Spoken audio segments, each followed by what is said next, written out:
Meus amigos, boa noite. Estamos iniciando a nossa 14ª aula do curso O Fim dos Tempos, Novos Céus, Nova Terra. Essa é a nossa penúltima aula dessa primeira etapa.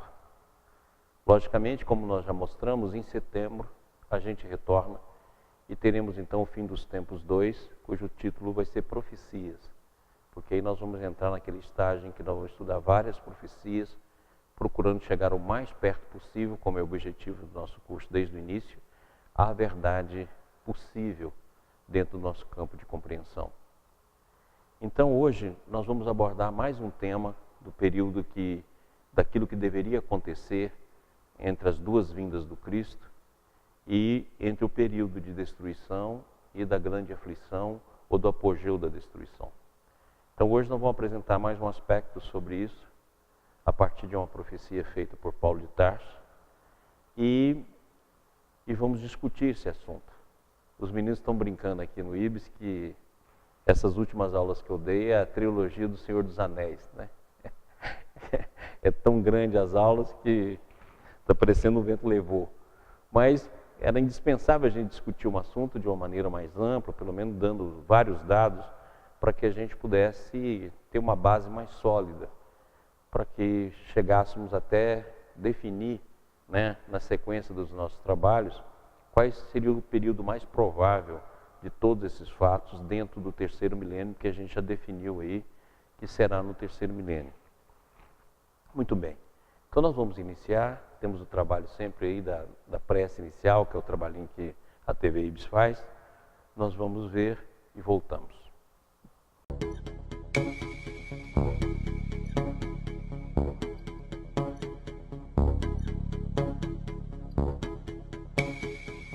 Irmão muito amado, que te conservas sob a divina árvore da vida, não te fixes tão somente nos frutos da oportunidade perdida que deixaste apodrecer ao abandono.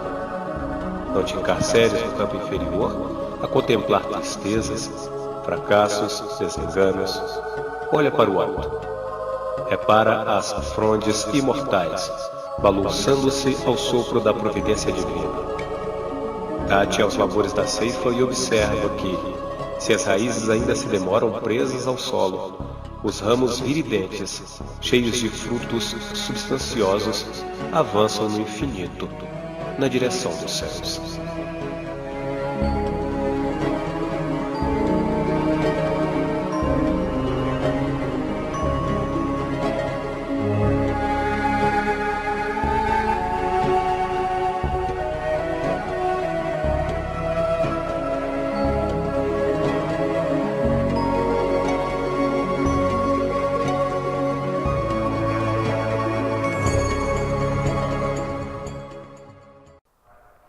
Muito bem, pessoal. Então vamos iniciar a nossa aula de hoje. Vamos lá? Então primeiro, vamos lembrar, né, gente? Quem não está lembrado ainda, que nós temos falado muito, nós teremos o 22º Congresso Nacional Pietro Baldi, que será em Belo Horizonte, 25, 26, 27 de agosto de 2017.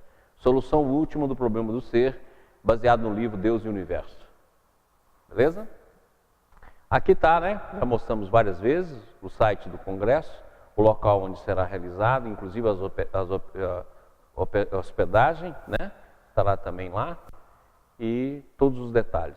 Aqui o seminário, que o pessoal do Jorge, né? E do Paulinho, tem nos convidado, né? Para que 15º Seminário Pietro Baldi, Sexo e Espiritualidade, 2 a 5 de novembro de 2017, em Mendes. Então, quem quiser participar, quem puder, está aqui todos os dados. Próximo, lembrar do nosso curso, né? Nós estamos terminando semana que vem essa primeira parte. Aí nós teremos o Fim dos Tempos 2, Profecias. Será o 11º curso da TV IBS. Vai iniciar no dia 7/9 de 2017, então em setembro, no feriado. É bom lembrar disso, né? E vai terminar no dia 14/12. Também serão 15 aulas. Então nós tivemos 15 aulas nesse período e teremos mais 15 aulas. Outro convite que a gente gostaria de reforçar, principalmente o pessoal de Goiânia, de Brasília, é que agora, nesse sábado, né, nós estaremos fazendo aquela festa junina. Nós passamos o filminho aqui para mostrar, lá no IBS, na nossa chácara lá do IBS, na Escola da Família. e quem puder ir, vai ser uma alegria recebê-los, né? Quem estiver por lá, quem puder ir, nós estaremos lá no sábado, a partir das 5 horas, com a nossa festa de confraternização e ao mesmo tempo de brincadeira, de participação, de levantamento de fundos para as nossas tarefas livres. Ok? Então vamos lá. Pessoal, vamos recordar um pouco, né? Que eu falei tanto nessas últimas aulas, vamos recordar para a gente poder mais ou menos deixar isso bem falado na nossa cabeça. Vamos lá. Então lembra que nós estamos estudando a grande travessia. Que travessia é essa? Do mundo de expiação e prova para o mundo de regeneração. Então, quando nós falamos em fim dos tempos, nós estamos falando nessa grande travessia. A passagem evolutiva, coletiva do planeta Terra, do mundo de expiação e prova para o mundo de regeneração, dentro de um ciclo universal, porque envolve numa conjugação mínima pelo menos 5 outros planetas. Dentro desse processo, existe um período, né, que nós vamos chamar então de grande travessia. E esse período pode ser dividido em 5 grandes etapas. O período de semeadura, o período de transição, o período de destruição, o período de reconstrução e o período de consolidação. Então você pode olhar que, vendo por essas flechas, né, cada período desse vai aproximando. Então é interessante que parece um paradoxo, ou seja, no momento de destruição, nós estamos mais próximos do regeneração do que esse mundo anterior. É um paradoxo, né? Quer dizer, no momento mais difícil, nós vamos estar mais próximos daqui do que dali. Então, mostrando aquilo que Jesus nos falou aí através de determinadas passagens, como a mulher grávida, né? No momento que está grávida da dor do parto, pensa naquela dor, mas depois que passa, já não pensa. Depois o período de reconstrução, que já estará entrando nesse novo mundo, e o período de consolidação, que estará nesse mundo.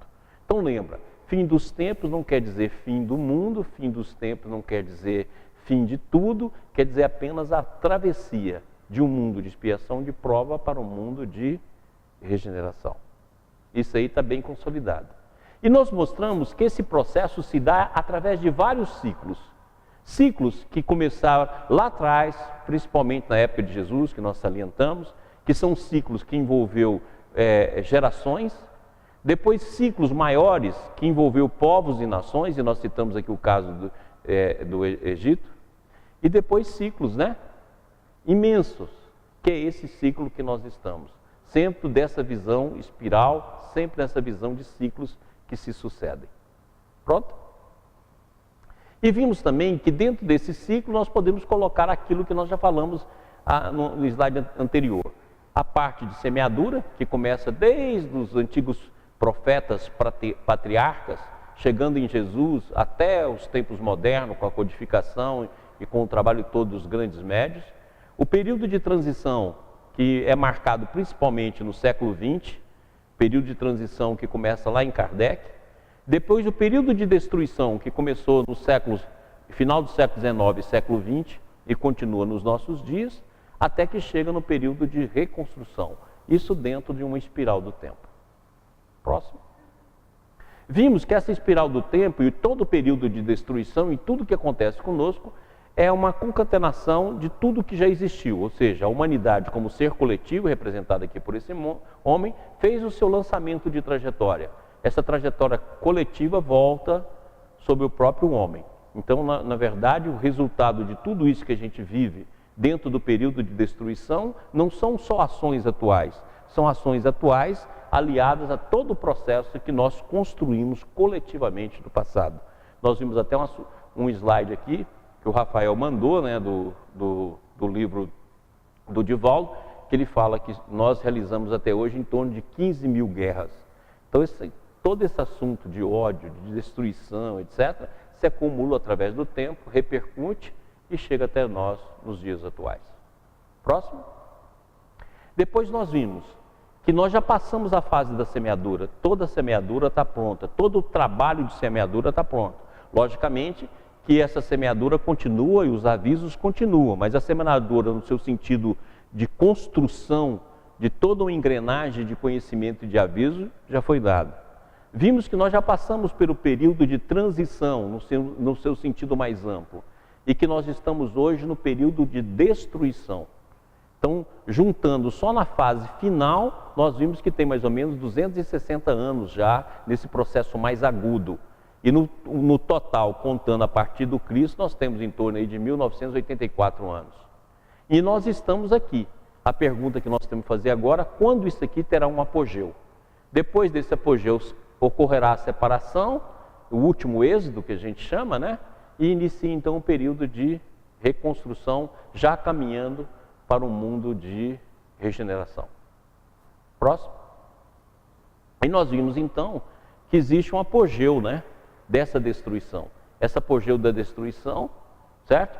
Que coincide com o ciclo maior da separação do joio do trigo, porque já começou essa separação, mas o ciclo maior, a grande leva, o último êxodo, e coincide com o apogeu da destruição, certo?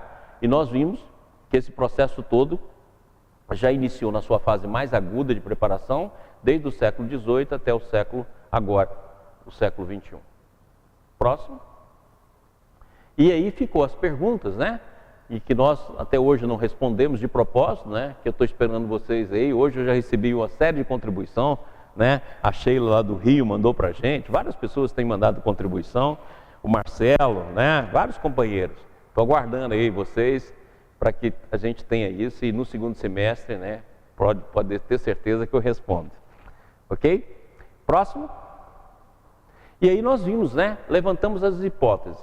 Se nós já temos a certeza que será no terceiro milênio, então a pergunta é, nós estamos em 2017, será daqui 30, 33 anos o apogeu? Será de 80 a 83? Será um século, 2 séculos, mais de 2 séculos? Ou ficar um pouco antes de 3000? Então essa é a pergunta que ficou no ar e vai continuar no ar.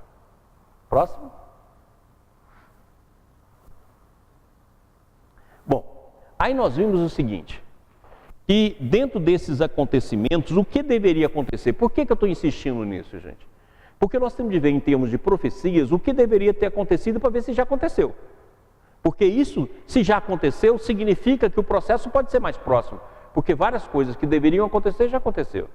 Então o que nós vimos? Nós pegamos aquela passagem, né, do livro do Roger, que é a vinda do Messias sofredor e o retorno do Messias soberano. Certo? Entre essas duas vindas, que é muito marcante em toda a Bíblia, em todo o processo, nós vimos que deveria haver o início das dores.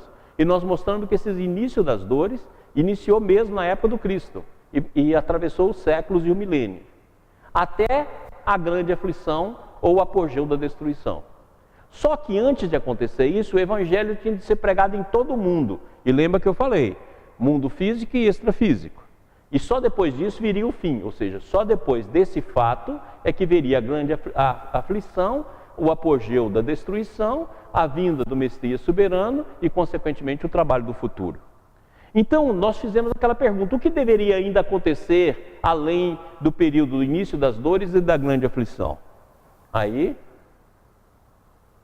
nós vimos que todas essas previsões aqui são do Cristo. Você observa bem que eu tenho utilizado sempre Jesus para poder primeiro estudar as previsões feitas pelo Cristo.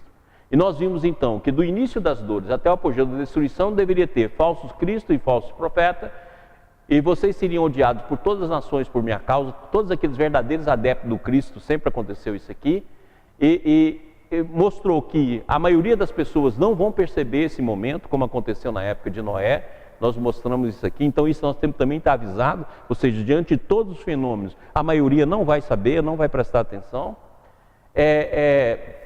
Mostrou que muitos ficarão escandalizados, trairão e odiarão, nós vamos repetir isso aqui hoje. Devido ao aumento da maldade, o amor de muitos esfriará, mas aquele que perseverar até o fim será salvo. Então nós vimos que todas essas passagens ou estão acontecendo, ou já aconteceram, estão se reafirmando dentro desse período entre a vinda do Messias sofredor e a vinda do Messias soberano. E nós mostramos essa vinda aqui, né, aparecendo alguns detalhes que nós vamos também repetir, principalmente essa do apogeu da destruição e a vinda do Messias. Imediatamente após a tribulação daqueles dias, o sol escurecerá e a lua não dará sua luz. As estrelas cairão do céu e os poderes celestes serão abalados. Certo? Pois aparecerão falsos cristos e falsos profetas que realizarão grandes sinais e maravilhas. E então aparecerá no céu o sinal do Filho do Homem, e todas as nações da terra se lamentarão e verão o Filho do Homem vindo nas nuvens, com poder e grande glória. E ele enviará os seus anjos com grande som de trombeta, e esses reunirão os seus eleitos dos quatro ventos, de uma a outra extremidade do céu. Veja que eu os avisei antecipadamente. Então, quer dizer, tudo isso já está acontecendo, ou aconteceu, faltando essa parte final aqui, que ainda não aconteceu. Próximo. Depois nós vimos o trabalho do Cristo realizado através dos milênios, né? Então nós vimos desde quando o Cristo, como arquiteto sideral, junto com toda a sua corte de espíritos celestes, executaram todo o trabalho de elaboração do nosso planeta. Lembra aquilo que eu falei, físico e extrafísico. Depois o surgimento da vida, que Emmanuel tão bem descreve lá em A Caminho da Luz, o surgimento do homem e a vinda dos exilados. E nós mostramos aqui nas nossas aulas que o Cristo recebeu os exilados. Os exilados, principalmente lá, estamos falando de Capela, mas existe exilado de vários locais, os exilados de Capela foram recebidos pelo Cristo. Depois disso, nós vimos a manifestação do Cristo no Antigo Testamento, e aqui nós colocamos alguns nomes pelo qual o Cristo se manifestou: Senhor, Adonai, eu sou, Jeová, Yahvé, Melquisedeque, e mostramos também aquilo que ele mesmo fala, né? Porque se vós cresces em Moisés, creria em mim, porque de mim que ele escreveu. Depois nós vimos mais de 300 profecias do Antigo Testamento e do Novo Testamento falando sobre a vinda do Cristo, o precursor, né, o João Batista, e a vinda do Messias sofredor. Então nós mostramos um trabalho de 4,5 bilhões de anos, caminhando agora para um trabalho de 2.000 anos, que é exatamente o trabalho completo do Cristo. Próximo. Depois nós vimos isso aqui, né? O Cristo como arquiteto sideral, como doador da vida, como luz dos homens, Cristo amparo dos exilados, Cristo como Senhor Adonai Yahvé, Cristo como Redentor, como Rei, como Juiz, como primogênito no Novo Testamento, o Cristo ressurreito, certo? E aqui fala da vinda do Cristo. E ele fala bem claro: dentro de pouco tempo o mundo não me verá mais, entretanto vós me vereis, porque eu vivo. Ou seja, os verdadeiros adeptos do Cristo sempre o veria. Próximo. Aí nós mostramos que esses verdadeiros adeptos, né? Entretanto vós me vereis, porque eu vivo. E nós mostramos o apóstolo, os discípulos, Paulo, Estevão, os mártires, os pais da igreja, São Francisco, Santa Clara, Matilde de Mandeburgo, Santa Gertrude, Joana d'Arc, Teresa de Ávila, João da Cruz, Vicente de Paulo, todos viram Cristo. Inclusive escreveram um livro sobre isso, como foi o caso de Matilde de Gertrude, como o próprio São Francisco, tem muita passagem que ele fala sobre isso. Quer dizer, todos trouxeram recados de Jesus. Isso eu coloquei algumas citações, porque se a gente for colocar isso aqui nem cabe, porque são inúmeros casos que ocorreram nesse momento. Próximo. Aí depois nós mostramos essa linha do tempo e mostramos o trabalho de 2.000 anos. Então deveria vir, antes que tudo isso sucedesse, deveria vir o Consolador prometido. Próximo. E nós mostramos que esse Consolador inicia lá no dia de Pentecoste, mais ou menos 50 dias depois da ressurreição, né?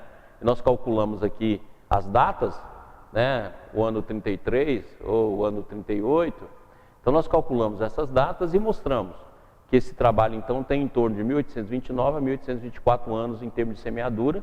Aí chega a codificação, mas naquela mensagem que nós também estudamos, né? Que já tinha um preparo desde o século passado, e nós vimos então que na sequência nós temos mais 160 anos, então só em termos do Consolador são em torno de 260 anos, em termos da semeadura que começa lá com os apóstolos, nós temos em torno de 1984 anos. Certo?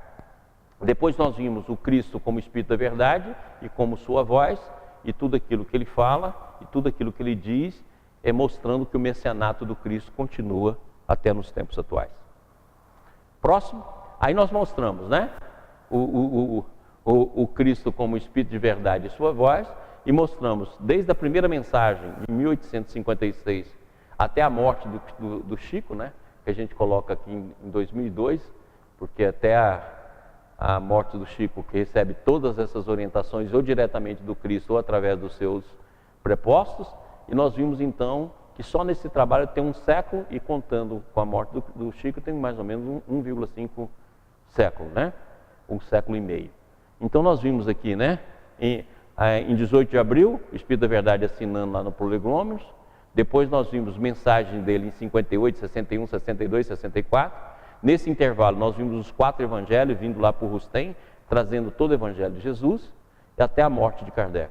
Depois nós vimos o nascimento de Ubaldi, vimos todo o trabalho, né? O nascimento aqui do Chico. Vimos que em 1931 o Ubaldi começa o trabalho, principalmente quando ele encontra lá com São Francisco de Assis e o Cristo, na estrada de Colimberto, e logo depois a mensagem do Natal em 31, e nós vimos que na mesma época o Chico veio pela primeira vez Emmanuel, e em 37 ele lança o livro Emmanuel. Depois nós temos a grande síntese, como diz o Emmanuel, o Evangelho da Ciência, até que a gente vem a mensagem da Nova Era em 53, e em 29 de fevereiro de 72 o Ubaldi desencarna e o Chico desencarna aqui. Então só nessa fase aqui nós temos o trabalho do Cristo e seus prepostos em torno de 1,5 séculos, os tempos modernos. Aí nesse momento nós vimos aqui o Cristo como o Espírito de verdade e mensagem da sua voz, e aí ele vai mostrando, vou colocando as várias passagens, meu Pai não quer aniquilar a raça humana, falo hoje a todos os justos da terra, e nós mostramos que vai ocorrer uma holo-ressurreição. Disso aqui nós ainda não falamos, vamos deixar para falar no próximo curso, mas já fica aí a holo-ressurreição, que é baseada nessa passagem aqui. Eis que vem com as nuvens, e todo o olho o verá, até mesmo que transpassaram, e todas as tribos da terra se lamentarão. Então nós vimos que o Cristo se manifesta com a sua presença psíquica, se manifesta diretamente através das mensagens, anteriormente por processos de efeitos físicos, etc., e agora aqui através de mensagens diretas, né, de conhecimento, até chegar no processo da holo-ressurreição, passando, no entanto, também pelo nosso mundo íntimo, né, que ele fala várias vezes aqui, como aqui, e eu, jardineiro divino, as cultivo no silêncio dos vossos pensamentos. Então, o Cristo interno. Muito bem? E aí a pergunta que sobra: ainda tem alguma coisa para acontecer antes do fim? E tem 2 coisas ainda. Uma eu vou falar hoje, e a outra eu vou falar na última aula. Ou seja, ainda existe 2 grandes profecias. Olha que eu não estou falando das coisas menores, porque vou pegar as coisas menores aqui, o curso não acaba. Estou falando das grandes profecias. Então hoje nós vamos ver uma, e semana que vem nós vamos ver a outra. Então vamos lá. Então, em relação ao futuro, nós vamos estudar isso aqui, no próximo curso. Ou seja, a vinda do Messias soberano, a holo-ressurreição, o dia do Senhor, a continuidade do trabalho do Cristo e o término da tarefa do Senhor, nós vamos estudar no próximo curso. Futuro. É futuro aqui para a humanidade e futuro também para o nosso curso. Porque nós estamos estudando daqui para cá. Então, consequentemente, essa parte aqui, vai ficar em suspenso. Falamos algumas coisinhas para a gente poder tratar isso aqui no futuro, certo? Para que a gente compreenda que o trabalho do Cristo continua.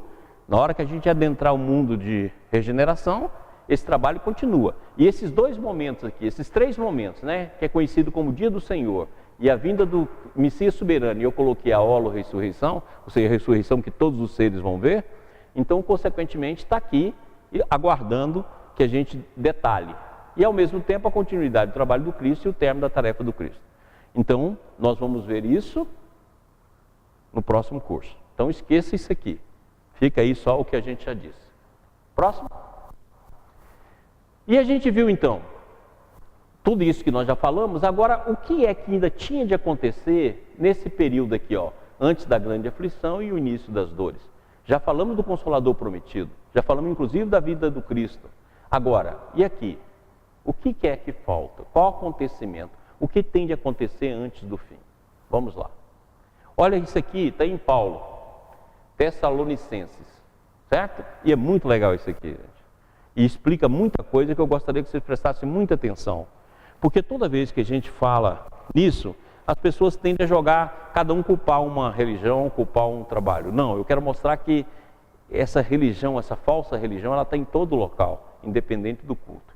Então vamos ver o que Paulo fala que deveria acontecer antes do fim. Olha o que ele diz. Ora, irmãos, rogamo-vos pela vinda de nosso Senhor Jesus Cristo. Olha, ele está falando aqui da segunda vinda, né? e pela nossa reunião com Ele, que não vos movais facilmente do vosso entendimento, nem vos perturbeis, quer por espírito, quer por palavra, quer por epístola, como de nós, como se o dia de Cristo estivesse já perto. Ó, Paulo demonstrando, quer dizer, aquele momento era apenas local, né? E ele está falando da vida do Cristo, a vinda universal, né? O ciclo universal. Ninguém de maneira alguma vos engane, porque não será assim sem que antes venha a apostasia e se manifeste o homem do pecado, o filho da perdição. Então ele fala que antes da vinda do Cristo, no caso aqui nós estamos colocando o Cristo soberano, deveria vir um período que seria conhecido como de apostasia. Então esse período deveria vir antes do fim, antes da vinda do Cristo. E que período é esse? Vamos lá? Então olha bem o que ele diz. Antes da vinda do Messias soberano, antes da grande aflição, antes do fim, deveria existir, assim como nós já vimos a vinda do Consolador, deveria ter vindo um período de apostasia. Certo? Então o período de apostasia é o período de negação, de rejeição. Então nós devíamos ter um período aí. E esse período é um período longo. E é exatamente aí que nós vamos estudar. E esse período coincide com a prostituta, a grande meretriz, a figura lá do Apocalipse. Então você vê que é um período importantíssimo para a gente entender todos os acontecimentos. Então vamos ver como é que são esses fatores. Caminhemos. Então olha bem o que nós já mostramos. Antes da vinda, a vinda do Messias sofredor e antes da vinda do Messias soberano, deveria vir o início das dores e terminando na grande aflição com o apogeu da destruição. Mas antes disso o Evangelho deve ser pregado em todo o mundo. Depois deveria vir o Consolador, que inicia lá no dia de Pentecostes, passa pela codificação do Espiritismo e permanecerá conosco eternamente. E deveria ter vindo a apostasia, lá no seu início, e a apostasia quando ela será destruída. Então esses três grandes elementos deveriam acontecer antes da vinda do Messias soberano. Então você já viu, nós já mostramos que isso já começou, está faltando agora só a grande aflição, porque o Evangelho também já foi pregado. Nós vimos que o dia de Pentecostes já veio, a codificação já veio e permanece conosco, como Jesus havia dito. E agora a gente tem de ver o início da apostasia e quando essa apostasia será destruída, que é exatamente a figura da grande meretriz que está no Apocalipse. Ok, meus amigos? Tudo bem, meus amores? Certinho? Tudo bem? Hoje a aula vai ser light, então não vou cansar vocês. Então hoje não vai ser vento levou. Então vamos devagarzinho que a gente vai entendendo. Próximo. Agora continuando com Paulo. Olha o que ele diz. O qual se opõe e se levanta contra tudo que se chama Deus, ou se adora, de sorte que se assentará como Deus no templo de Deus, querendo parecer Deus. Olha só que interessante. Quantos que não vieram no mundo achando que eram representantes de Deus na terra? Quantos? Desde os faraós, passando pelos grandes sacerdotes, passando pelos papas, e hoje quantos não se acham no direito de dizer que é representante de Deus, que é sacerdote de Deus, que é mediador de Deus? Isso a gente vê todo dia na televisão. E olha aqui que o Paulo diz. O qual se opõe e se levanta com tudo que se chama de Deus. Você pode olhar que tudo que é verdadeiro, que fala de Deus, que fala do Cristo, é rejeitado. Pode olhar. Tudo que é verdadeiro, que fala de Deus e do Cristo, é rejeitado. Como se fosse mentira, como se fosse fantasia. Olha, todas as grandes obras, é coisa do capeta, é coisa do demônio. Exatamente o que ele diz, ó, o qual se opõe e se levanta quando tudo que se chama de Deus, ou se adora, de sorte que se assentará como Deus no templo de Deus, querendo parecer Deus. Não vos lembrais de que essas coisas vos dizia quando ainda estava convosco? E agora vós sabeis o que o detém, para que o seu próprio tempo seja manifestado, porque já o mistério da injustiça opera. Ou seja, esse tempo seria dado. Esse tempo seria dado. E é exatamente isso que ocorre. Quer dizer, aqueles que fazem escolha não pelo Evangelho do Cristo, mas aqueles que usam o Evangelho do Cristo para ganho pessoal. E isso foi uma multidão de seres que fizeram, que fazem e continuam fazendo. E isso deveria acontecer antes que ocorresse o fim, antes que viesse a grande destruição, antes que viesse o Cristo soberano. Próximo. A esse cuja vinda é segundo a eficácia de Satanás, com todo o poder e sinais e prodígios de mentira. Lembra que nós já falamos aqui desde o nosso primeiro curso. Satanás significa a força de oposição a Deus e às forças superiores da vida, originadas pela queda. Então é a força coletiva, como o Balde nos ensina, né? É a força coletiva que existe dentro de nós mesmos. Então, Satanás, diabo, demônio, significa o acusador íntimo, significa o opositor. Então é esse lado opositor da nossa alma que coletivamente forma então aquilo que nós chamaríamos de forças satânicas que existem em todos nós. Certinho? E como todo engano da injustiça para os que perecem, porque não receberam o amor da verdade para se salvarem. É por isso Deus enviará a operação do erro, para que creiam a mentira, para que sejam julgados todos que não creram a verdade, antes tiveram prazer na iniquidade. Então por isso que fala que quando Cristo vier, Ele vai julgar e separar os justos dos injustos, as ovelhas das cabras, o joio do trigo. Exatamente aqueles que tiveram a oportunidade e que não se utilizaram, ou que, tendo a oportunidade e tendo o conhecimento, utilizaram isso de maneira inadequada. Certo? E isso acontecer antes da vinda do Cristo como Messias soberano. Próximo. E olha o que ele diz em Timóteo. Mas o Espírito expressamente diz que nos últimos tempos apostarão alguns da fé, dando ouvido a espíritos enganadores e a doutrina de demônios, pela hipocrisia de homens que falam mentiras, tendo cauterizado a sua própria consciência, proibindo o casamento e ordenando a abstinência dos alimentos que Deus criou para os fiéis e para os que conhecem a verdade, a fim de usarem deles com ações de graça.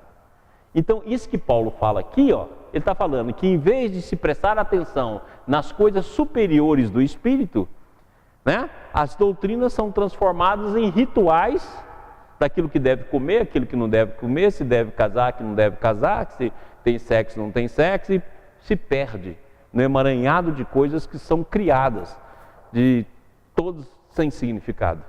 E olha como é que a gente tem visto isso no nosso dia a dia o tempo todo. Quer dizer, em vez do Evangelho ser pregado, é o tempo todo falando o contrário. E perdendo um tempo danado com coisas sem significado.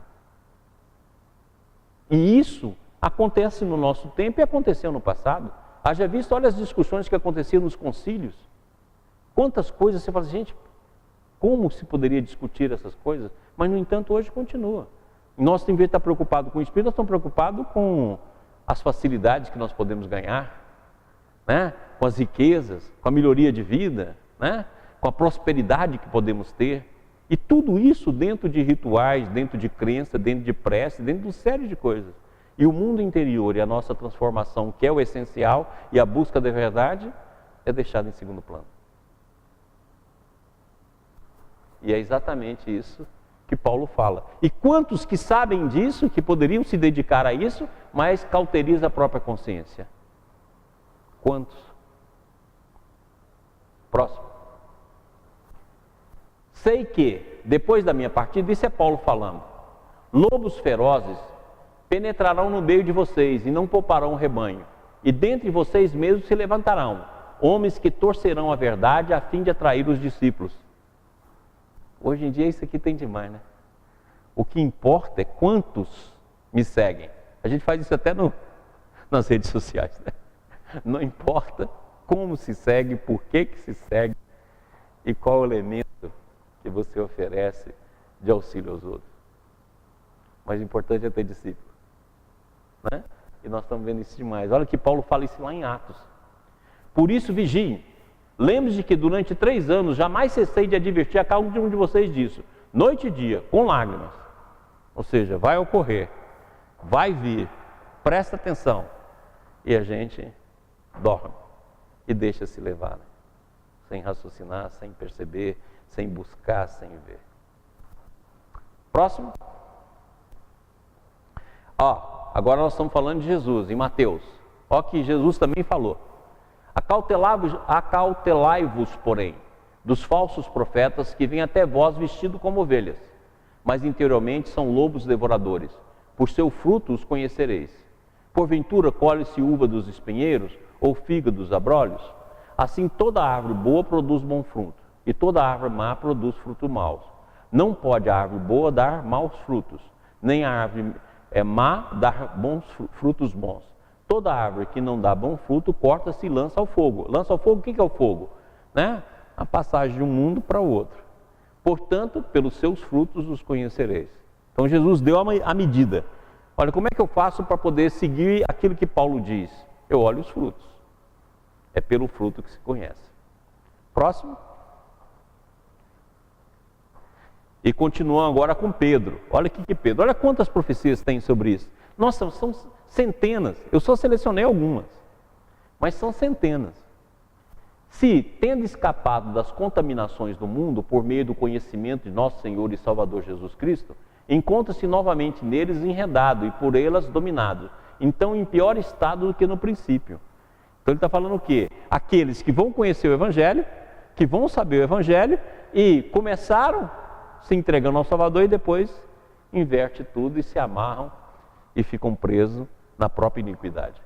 Teria sido melhor que não tivesse conhecido o caminho da justiça, do que depois de o terem conhecido, voltarem as costas para o santo mandamento que lhe foi transmitido. Então isso ocorre demais, né?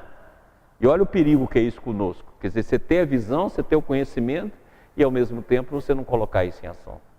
Não fazer o movimento, como a gente tem falado em todos os nossos cursos. Próximo. Agora em João, né? João 1. Filhinhos, e já a última hora. E como ouviste que vem o anticristo, também agora, muito se tem feito anticristo, por onde conhecemos que já é a última hora. Ou seja, o sinal dos anticristos mostra a última hora, local, no ciclo maior e no grande ciclo. Quer dizer que esse aqui nós temos aqui, ó, uma profecia, conforme aquela pergunta que nos foi feita anteriormente, em que ela serve para todos os tempos. Saíram de nós, mas não eram de nós, porque se fosse de nós, ficaria conosco. Mas isso é para que se manifestasse que não são todos de nós.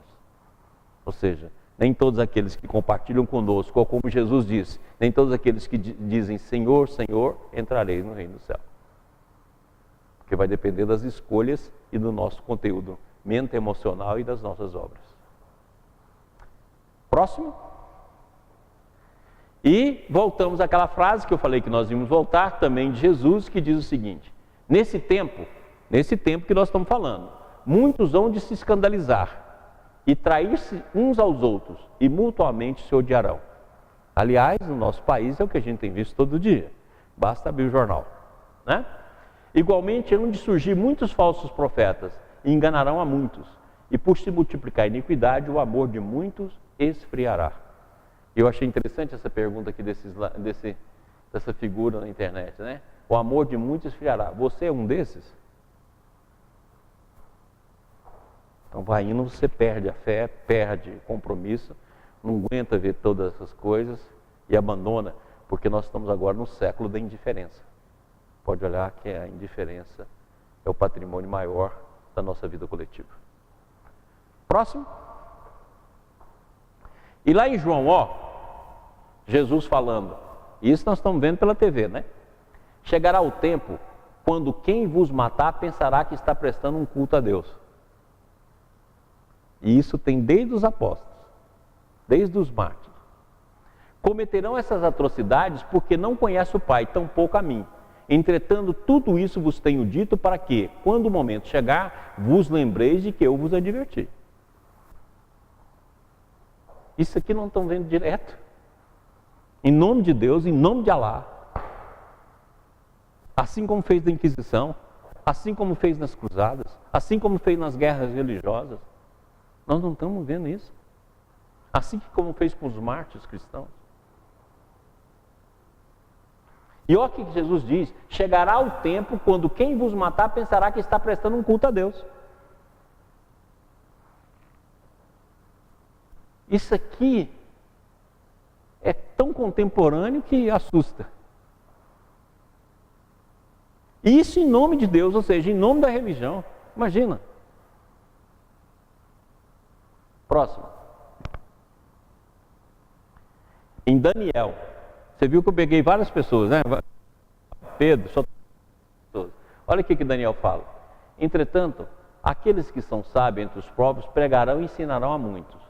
Mas por certo tempo, essa atitude os levará a passar pelo fio da espada e também terem seus corpos cremados. Outros tantos serão saqueados e lançados em prisões. Desde Daniel, isso acontece. Aí eu coloquei até a figura de Joana d'Arc, né?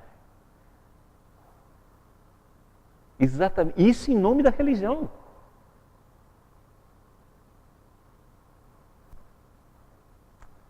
Próximo.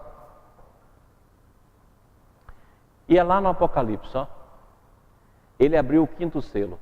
Contemplei debaixo do altar as almas daqueles que haviam sido mortos por causa da palavra de Deus e do testemunho que proclamaram. Então esse testemunho diante dessa iniquidade permanece como ato glorioso. E João mostra que aqueles que resistirem, né? Olha lá, quando abre o 5º selo, esses seres, né, são justificados. Como diz aquela mensagem do Evangelho segundo o Espiritismo, né? Para confundir os orgulhosos e exaltar os justos. Muito bem. Próximo. Filipenses. Essas coisas que nós vemos hoje, né? Olha lá o que Paulo fala em Filipenses. Porque muitos há, dos quais muitas vezes vos disse, e agora também digo, chorando, que são inimigos da cruz de Cristo, cujo fim é a perdição, cujo Deus é o ventre, e cuja glória é para a confusão deles, que só pensam nas coisas terrenas, mas a nossa cidade está no céu, de onde também esperamos o Salvador, o Senhor Jesus Cristo. Isso Paulo já fala lá, ó. Olha que bacana. Porque muito há, dos quais muitas vezes vos disse, e agora também digo chorando. Olha, sempre Paulo usa essa expressão. Que são inimigos da cruz de Cristo, cujo fim é a perdição, cujo Deus é o ventre, e cuja glória é para a confusão deles, que só pensam nas coisas terrenas.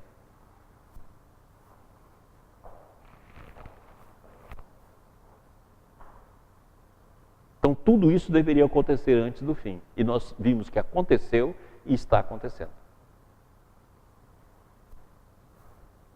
Próximo. Então nós temos o início da apostasia até chegaria o momento que muitos iriam escandalizar, se trair, né? E muitos falsos profetas surgiriam. E nós vimos a característica principal: se opor a tudo aquilo que é de Deus, né? E se sentará como Deus no templo de Deus, querendo parecer Deus. É isso que a gente tem visto. Ok? Próximo. Agora eu gostaria de mostrar isso aqui. Isso aí é uma relação que eu fiz, que nós vimos que esse tipo de ação, ele está dentro daquela figura, né? Que é uma parábola da tentação do Cristo. Logicamente que nós estamos diante de uma parábola, né? E você vai ver que aquilo que o demônio fala para Cristo, Satanás fala para Cristo, é exatamente aqueles que seguiram Satanás formou uma igreja.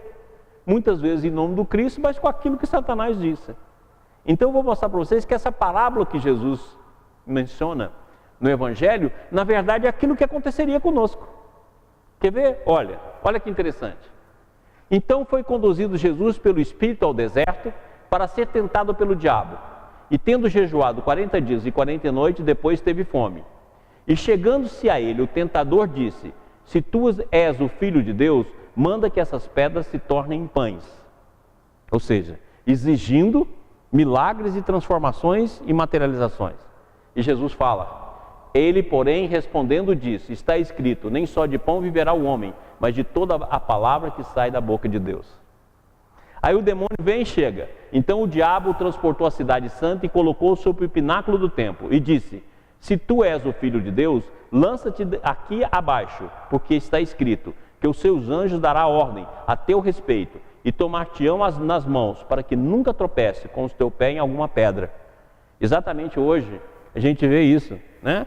As pessoas mostrando que tem poder, né? Que pode agir em nome do Senhor, fazendo coisas muitas vezes sem sentido nenhum.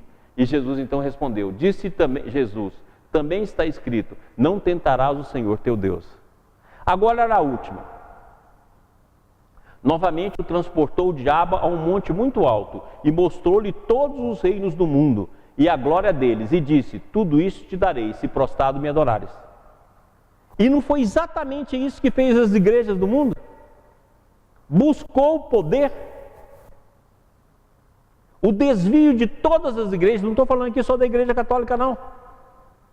Toda essa igreja foi nisso aí, em busca do poder, em busca do milagre, em busca da exceção e da demonstração desse poder. Olha se isso aqui que está aqui nessa parábola não é exatamente o que nós fizemos com as igrejas. Não se buscou o reino do Cristo, se buscou o reino humano. Tanto é verdade que em determinado momento da nossa história, quem teve maior poder era o religioso. E as tentativas de teocracia foi sempre o que mais existiu. Seja em que religião for, católica, islâmica. E hoje nós aqui com um movimento tão novo, que é o movimento espírita, ainda estamos caminhando para a conquista de poder. Ora, então essa não é a igreja do Cristo. Então essa parábola diz exatamente o que aconteceria, as tentações pelas quais nós passaríamos. E em relação ao poder, olha aqui que Jesus diz. Então disse Jesus, vai-te Satanás, porque está escrito, ao Senhor teu Deus adorarás, só a Ele servirá. Ou seja, servir a Deus, coisas que raras pessoas fizeram no mundo. A maioria veio para cá. Tanto é verdade que criou cargo, criou liturgia, criou expressão de superioridade.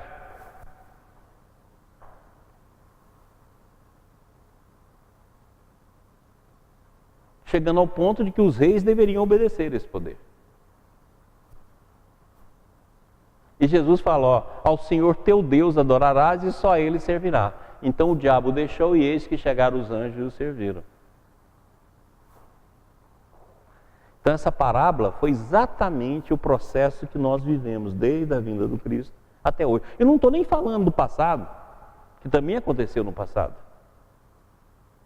Estou falando do Cristo para cá. Próximo.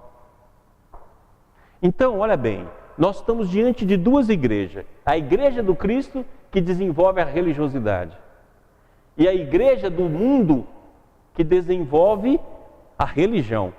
Aquilo que ficou cunhado como fora da igreja não há salvação.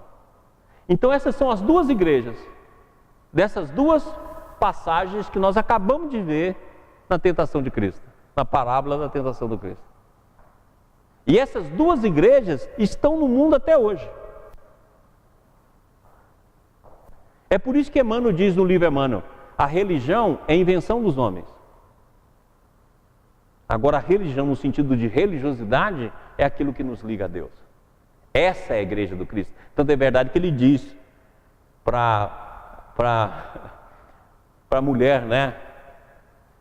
Lá, exatamente lá dentro do poço de Jacó, né? Ele diz para ela, olha, vai chegar um dia que Deus será adorado em todo local. Não vai ser nem aqui nem acolá, mas em todo ambiente. Que é samaritana. Então, exatamente isso. Agora vamos ver uma comparação entre essas duas igrejas. Vamos lá. Então, a igreja do Cristo. Vamos? Pode ir? Então, a igreja do Cristo sempre esteve no mundo. Porque a gente acha que a igreja do Cristo é só aquela das religiões. Ou é só espírita o que vem da codificação. Isso é uma coisa sem sentido. Porque os próprios espíritos falam o contrário. Então, a igreja do Cristo existe desde as grandes tradições. Passando pelos patriarcas e grandes mestres, pelos enviados, como Forri, Hermes, Lao Tse, Buda, Confúcio. Todos eles são homenageados pelos espíritos inúmeras vezes, passando pelos grandes filósofos. Eu citei alguns aqui: Tales, Pitágoras, Sócrates, Platão. Depois os profetas, depois os apóstolos e discípulos, depois os mártires, depois os pais da igreja, depois os santos, depois os grandes médiuns e as grandes vozes do céu. Então, a igreja do Cristo existe desde que mundo é mundo, que são os enviados do Cristo em todos os tempos. Essa daqui é a verdadeira igreja, que busca servir a Deus e não busca o poder do mundo. Junto com essa igreja, existiu a igreja do mundo. Coloca ela aqui, vamos lá vê-la. Ó, a igreja do mundo, nós, que é aquilo lá, adorar o diabo, ou seja, todo o poder. Então, olha o que nós fizemos? O sacerdócio de todos os tempos, os perseguidores e poderosos do mundo, que sempre fizeram isso em nome de Deus, os falsos profetas, o papado, as indulgências, as cruzadas e as guerras religiosas, a Inquisição, a teologia das facilidades. Essas são as duas igrejas. Uma faz aquilo que Jesus diz na passagem da tentação, e a outra fala aquilo que o demônio diz, que é a força contrária ao princípio divino que está em todo ser que caiu. Essas duas igrejas sempre conviveram. E a gente tem mania de falar assim, o cristianismo, como se o cristianismo fosse isso aqui. O que isso aqui não é cristianismo. Cristianismo é isso aqui.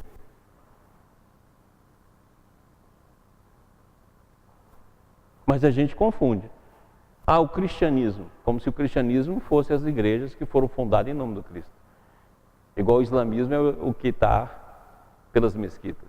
Ora. Próximo.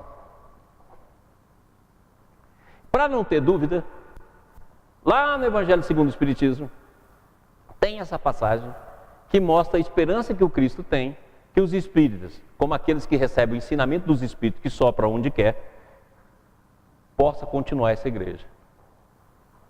E olha como está escrito lá. Os obreiros que chegaram na primeira hora são os profetas, Moisés e todos os iniciadores que marcaram as etapas do progresso. Olha aí, as grandes tradições, Buda, Confúcio, as quais continuaram a ser assinaladas através dos séculos pelos apóstolos, pelos mártires, pelos pais da igreja, pelos sábios, pelos filósofos e finalmente pelos espíritos. Olha como é que é um apanhado imenso. E a gente acha que a doutrina espírita começou com a codificação. Não, ela foi codificada numa continuidade de revelação.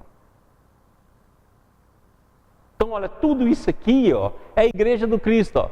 Profeta, Moisés, iniciadores, apóstolos, mártires, pais da igreja, sábios, filósofos e no fim espírito.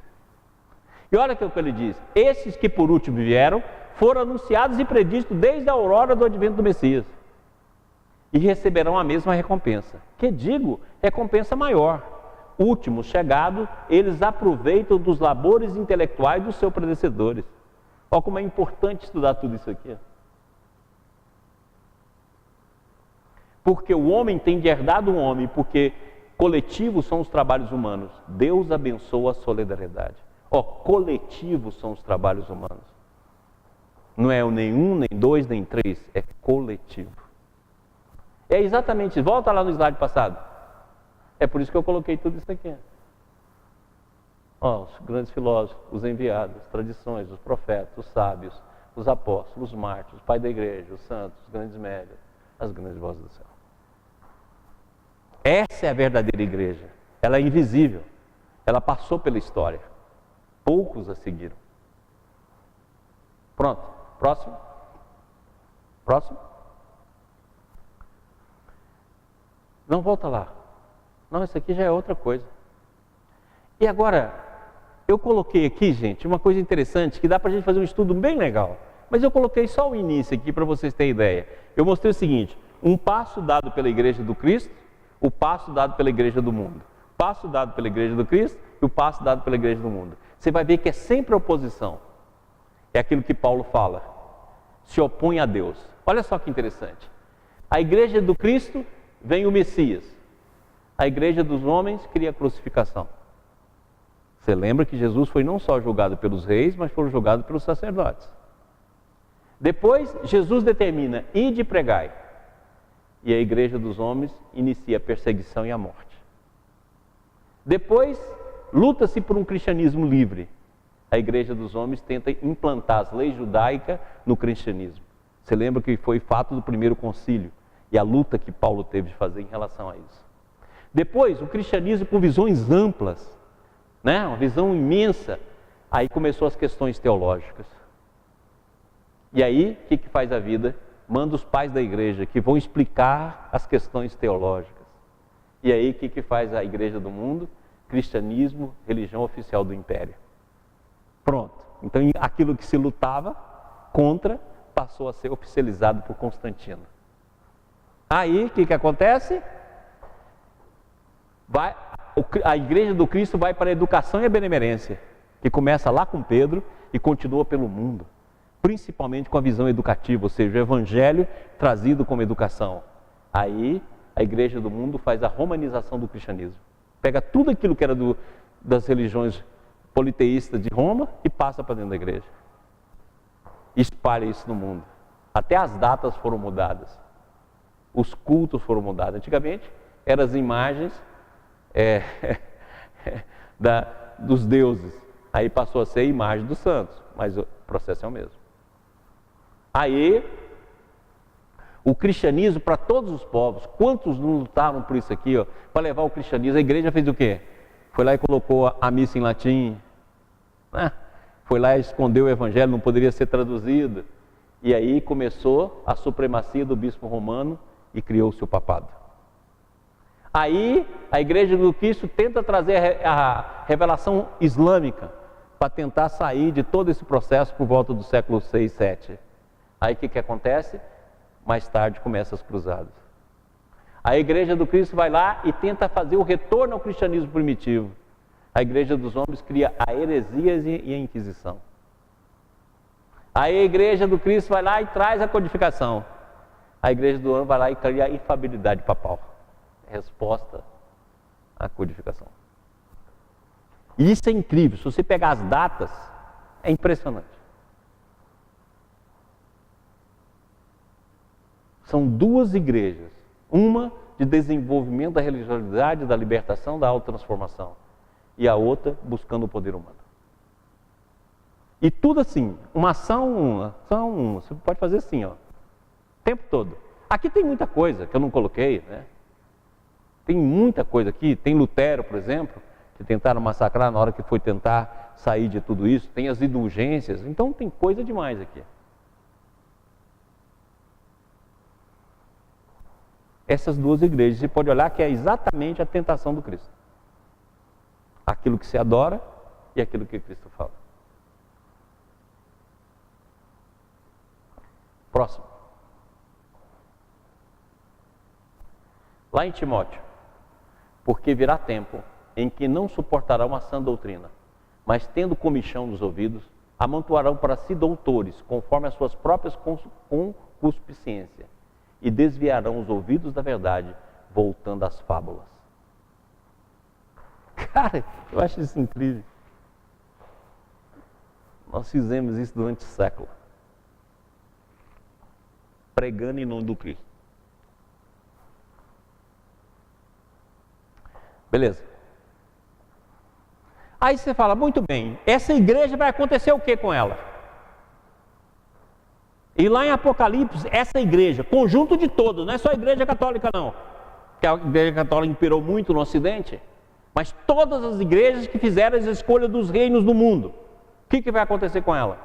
Lá em Apocalipse diz exatamente o que deve acontecer. Logicamente que no próximo curso nós vamos estudar essa passagem de novo, porque ela tem coisa demais. Mas só para a gente ver o que vai acontecer. Olha lá. E veio um dos 7 anjos que tinha 7 taças e falou comigo dizendo-me, vem mostrar-te, vem mostrar-te a condenação da grande prostituta. Por isso que é chamado de grande prostituta. Por isso que tem um mandamento lá, não adulterarás. A gente pensa que adultério é adultério sexual. Não, é adultério, principalmente o adultério da consciência. Já estava lá nos 10 mandamentos. E por isso que essa configuração da igreja é chamada da grande prostituta. E olha só, ela está assentada sobre muitas águas. Na própria passagem explica, as águas são os vários países que se deixaram influenciar, os vários povos que se deixaram influenciar por ela. Por isso que está sentada em água, com o qual fornicam com os reis da terra. Ou seja, são o intercâmbio entre os religiosos e os poderosos. Que nós vimos a história toda nossa. E os que habitam na terra se embebedaram com o vinho de sua fornicação. Que é exatamente os fiéis, os discípulos, seguidores. E levou em espírito a um deserto, e viu uma mulher sentada sobre uma besta de cor escarlate, que estava cheia de nomes de blasfêmia, e tinha 7 cabeças e 10 chifres. Esses aqui são reinos, 7 cabeças são reinos, 10 chifres é a luta que se faz em relação a essa mulher, ou seja, as lutas entre as religiões. Exatamente a figura da grande prostituta. Ou seja, quando vê tudo isso caindo por terra, é sinal de que nós estamos atingindo o apogeu da destruição. Próximo. E a mulher estava vestida de púrpura e de escarlate, e adornada com ouro, e pedras preciosas, e pérolas. Olha aqui, tudo o reino do mundo, igual está naquela passagem da tentação. E tinha na sua mão um cálice de ouro cheio das abominações e das imundícies da sua fornicação. E na sua testa estava escrito o nome, mistério, a grande Babilônia, a mãe das prostituições e abominações da terra. E viu que a mulher estava embriagada do sangue dos santos. Olha aí, exatamente daquilo que nós vimos lá. E do sangue das testemunhas de Jesus. E vendo-a eu, maravilhei-me com grande admiração. E na sequência, a voz fala para ele, admirado de quê? Vou te mostrar o que é cada figura dessa. Certo? Próximo. E aí o que acontece? E a besta foi presa, e com ela o falso profeta, que diante dela fizeram sinais, com que enganou os que receberam o sinal da besta, e adoraram a sua imagem. Esses dois foram lançados vivos no lago de fogo, que arde como enxofre, que é o planetão. Arde como enxofre e lago de fogo, por quê? É um mundo altamente denso. Certo? Então isso já ocorreu e está ocorrendo. Assim como a vinda do Consolador já ocorreu e está ocorrendo. Então só falta mais uma grande profecia, que eu vou dar na aula que vem, para fechar todos os acontecimentos esperados. Aí será possível então a gente tentar definir o período que o apogeu da destruição ocorrerá. Como linha de probabilidade e não como linha de certeza. Meus amigos, vamos tomar uma aguinha e voltemos. Pessoal, retornando, é um tempinho só para a gente poder finalizar. Então nós vamos ver se nós temos algum comentário, alguma pergunta, para que a gente possa finalizar a nossa 14ª aula. Vamos começar lá. Estevinho? Boa noite, Maurício. Vamos iniciar hoje pelo nosso e-mail, né? Registrar aqui a participação da Aini Oliveira, que ela mandou a mensagem na última aula nossa, e falando que foi muito grata, foi uma aula bastante emocionante, mandou um abraço a você e a todos nós. Tá? Obrigado e beijo, pessoal. E a Maria Neivani, ela mandou uma mensagem interessante. Ela fala que agradece a Deus e a nós pelo trabalho magnífico. Ela disse que conheceu, tem adorado os seus cursos e falou que descobriu o trabalho de vocês há uns 6 meses, porque comprou o livro Deus e o Universo de Pietro Baldi. Que legal, foi pesquisar na internet e descobriu o estudo de suas obras através dos congressos e agora na TV Ibis.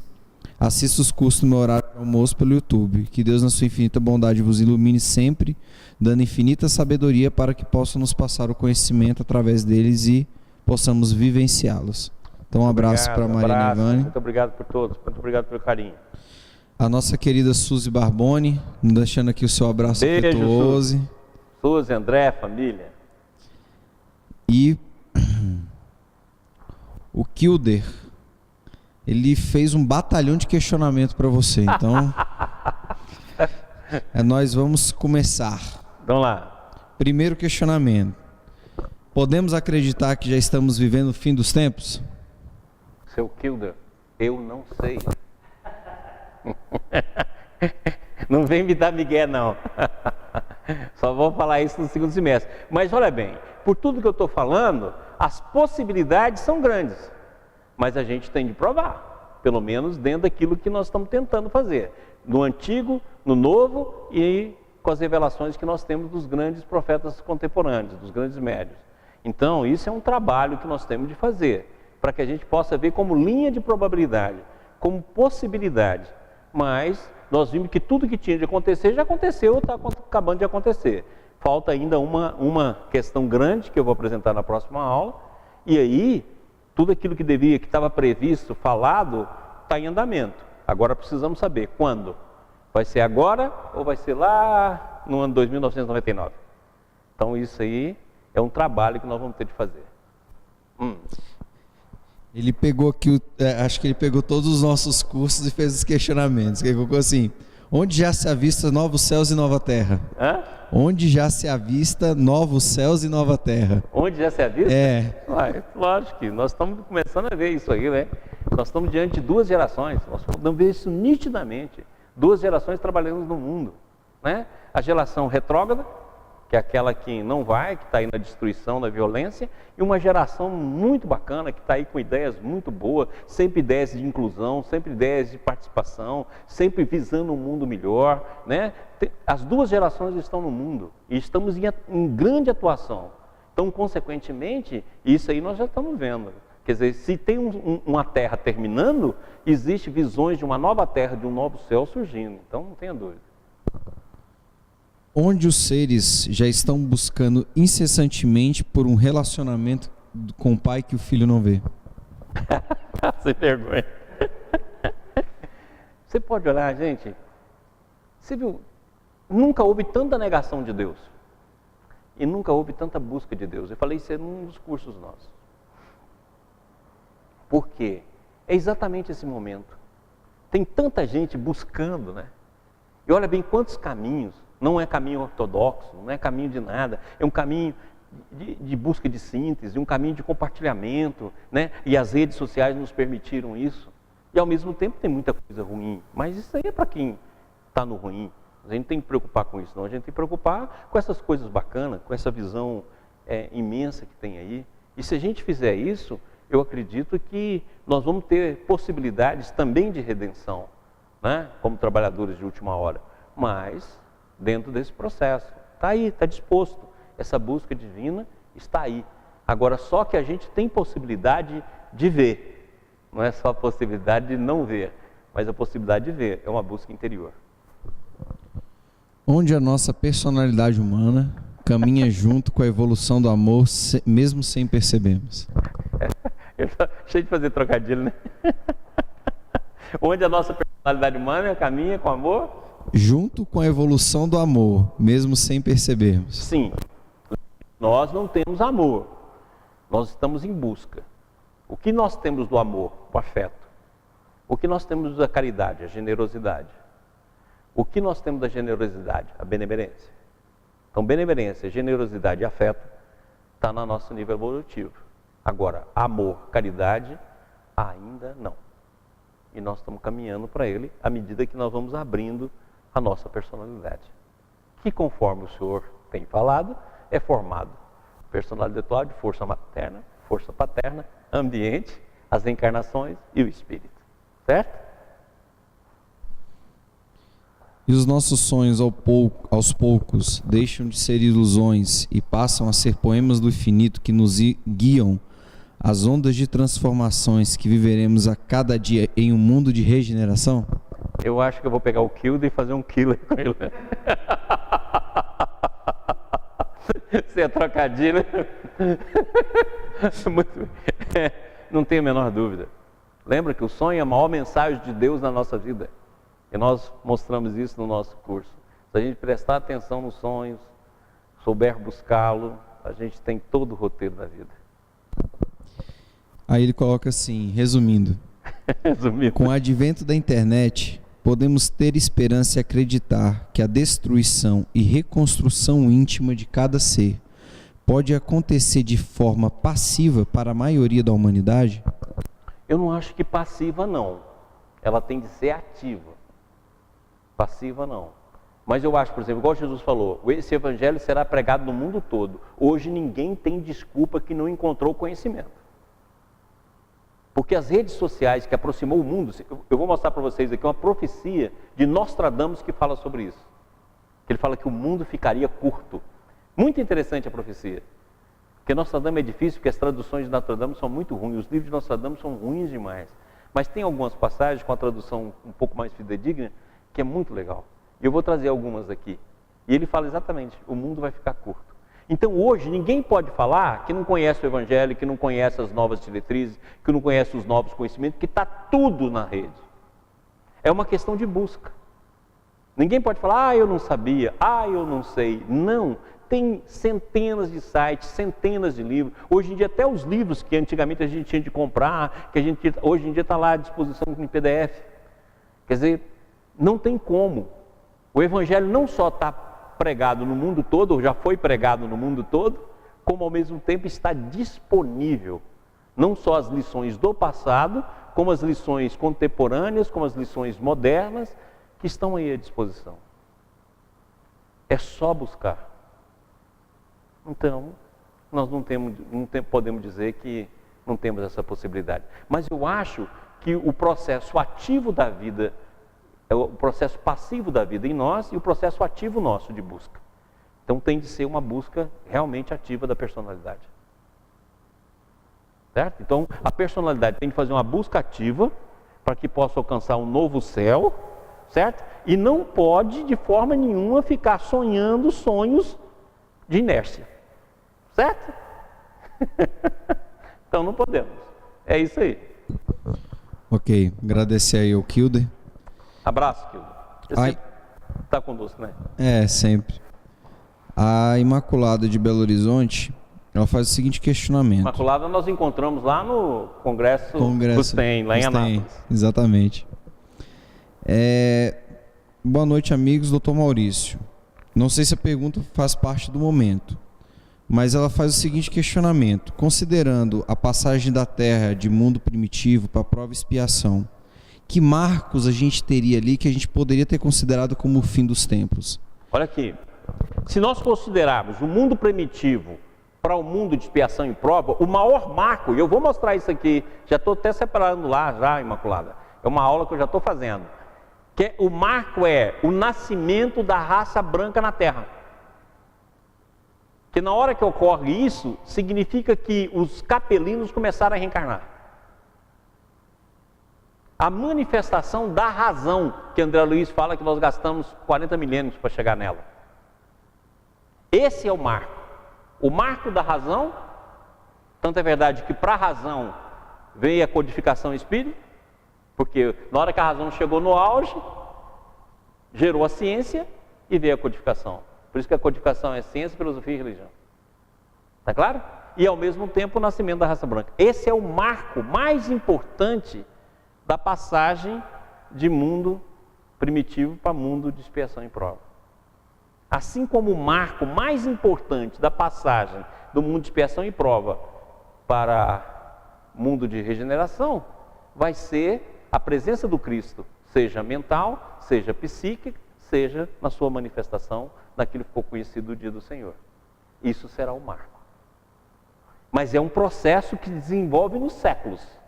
Mas tem uma hora que faz um marco, e esse marco se deu anteriormente pela encarnação da raça branca, né? O início de todo o processo de desenvolvimento da razão e da ciência. Então eu gosto de dizer o seguinte, que quando a gente criou a roda e criou o fogo, nós estamos iniciando a ciência, né? E a razão. E dali para frente, o marco que vem nesses períodos que nós falamos. Eu acredito que sua explanação respondeu porque ela pergunta se a gente também, nesses mundos primitivos, a gente tomou muita bomba. Mundo primitivo, a gente já tomou bomba de chegar nele. Agora toma muita bomba que o mundo primitivo é o mundo da inércia. Essa inércia que está aqui em nós hoje, vem lá do mundo primitivo. Porque o mundo primitivo, como ele é primitivo e muito denso, a inércia é muito grande.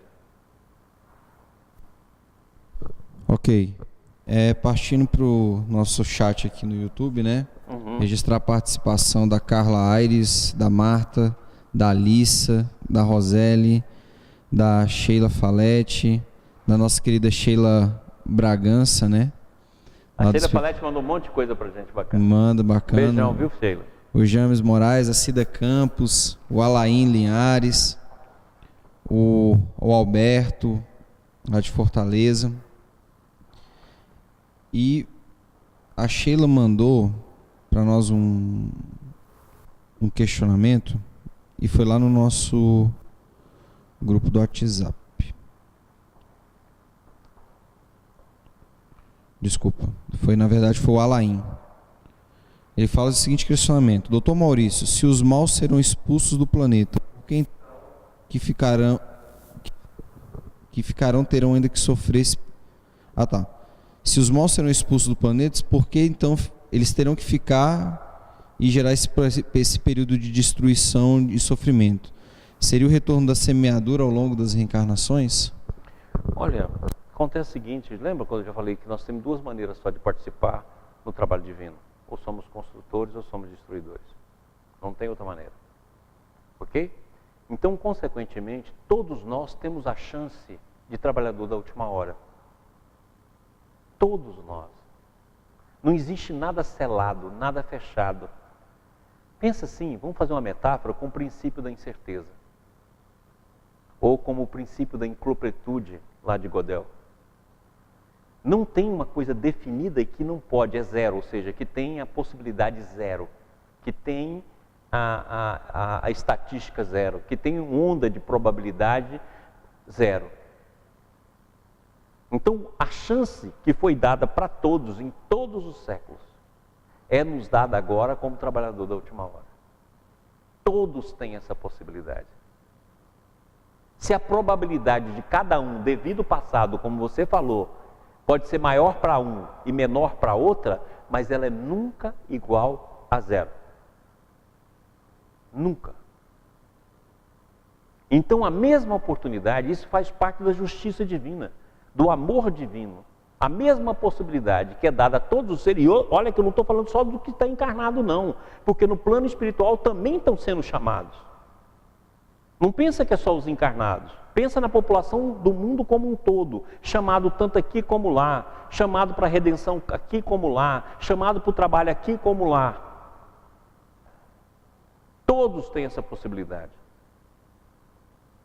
Então, assim como nós tivemos a oportunidade de ser trabalhador da primeira hora, da segunda hora, da terceira hora, da quarta hora, da quinta hora, da sexta hora, da sétima, da oitava, da nona, da 11ª.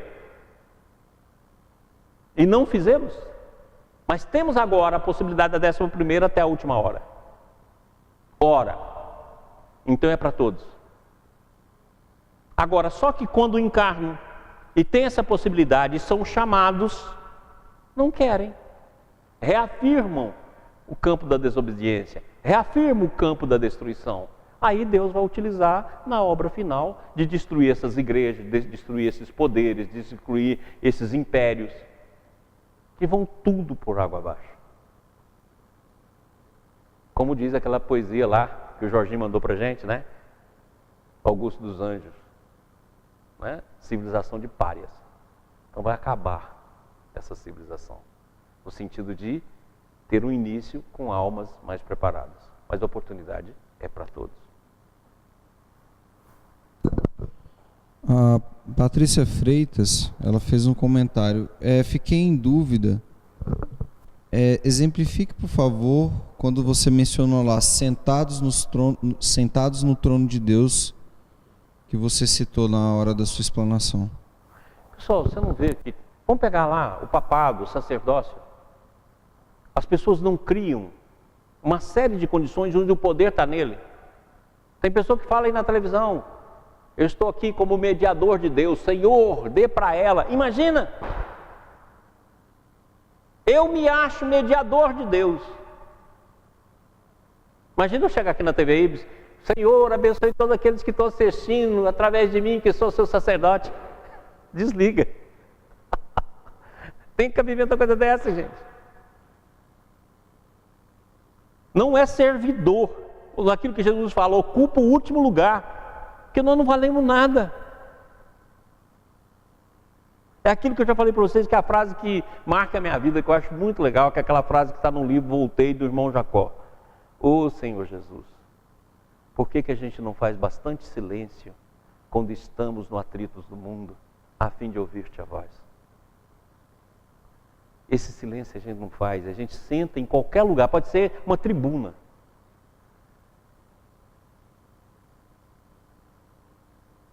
Então isso acontece em todos os lugares. A chamada pureza doutrinária. Tem gente que acha que sabe o que é espiritismo, fala, não, isso aqui é espiritismo, isso aqui não é. Imagina.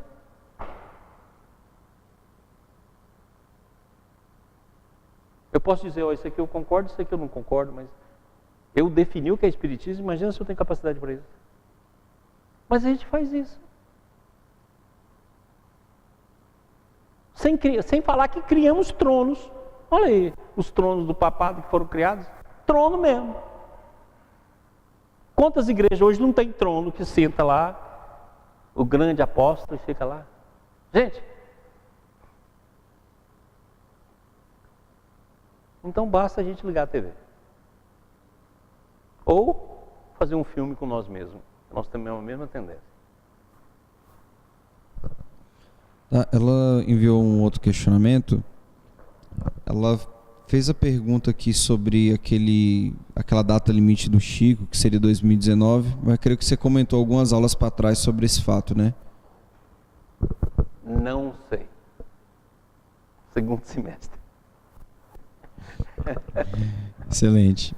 Aí ela faz o seguinte comentário: qual a opinião que você tem sobre a psicoterapia reencarnacionista, considerando a previsão, ela coloca entre aspas, de André Luiz? Aí ela cita o trecho: precisamos divulgar no mundo o conceito moralizador da personalidade congênita em processo de melhoria gradativa.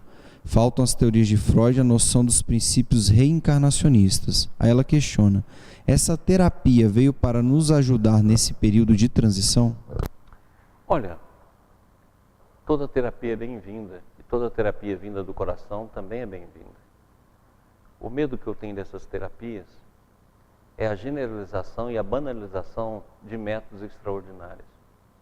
Igual está acontecendo, por exemplo, com as constelações.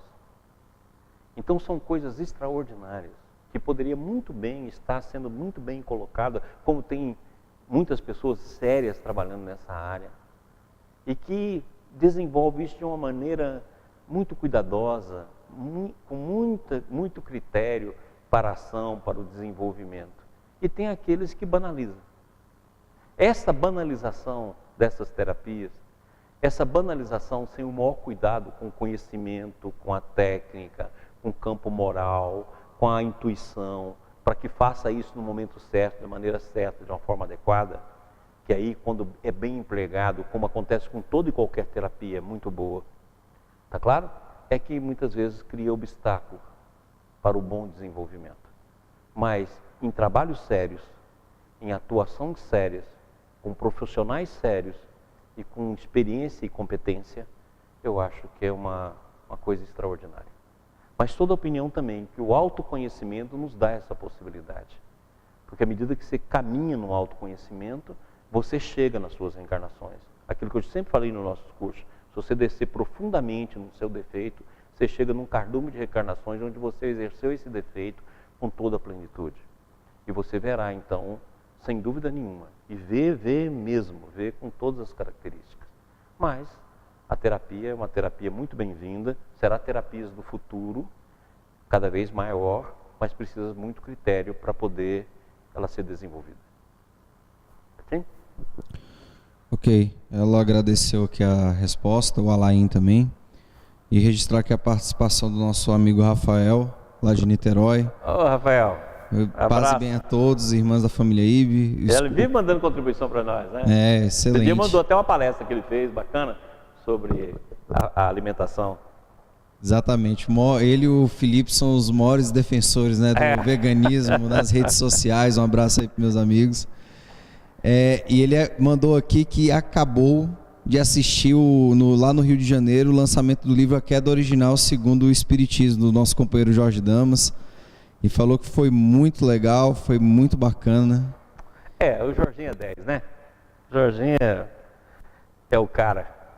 Muito legal o trabalho dele, muito legal esse livro, muito legal tudo aquilo que ele faz, né? Todos nós recebemos benefícios do Jorginho. Registrar aqui também a participação do nosso companheiro Humberto Rodrigues, lá do IBS de Goiânia, né? Deixando aqui o abraço aqui pro Rafael, deixando boa noite aqui a todos. Maurício, beleza? Muitas saudações, muitos abraços, muitos beijos, muitas participações no grupo. A Sheila Falete até falou assim, como é difícil entender o Apocalipse, muito estudo pela frente, mas ao mesmo tempo é muito instigante, nos faz pensar, tudo muito metafórico, é o mundo das imagens, parece um grande sonho a ser revelado. Sim, o Apocalipse eu interpreto ele como imagem de sonho, imagens oníricas, sem dúvida, são imagens arquetípicas, sem dúvida, e é difícil mesmo, viu? Estudo Apocalipse ano atrás de ano. Já li inúmeras vezes, já estudei inúmeras vezes, já fui 1000 autores. É difícil, sem dúvida. Muito difícil. Muito bem. Pessoal, semana que vem é a nossa última aula desse semestre. Voltamos no dia 7/9. Então vamos ter um tempinho aí para a gente preparar, arrumar tudo de novo, para a gente poder recomeçar. E quero agradecer a participação de todos. Muito legal quando todo mundo participa, quando todo mundo está junto. Agradecer tudo essa coisa bacana, né? Que a gente faz junto. Então, muito obrigado. Até semana que vem. Beijo.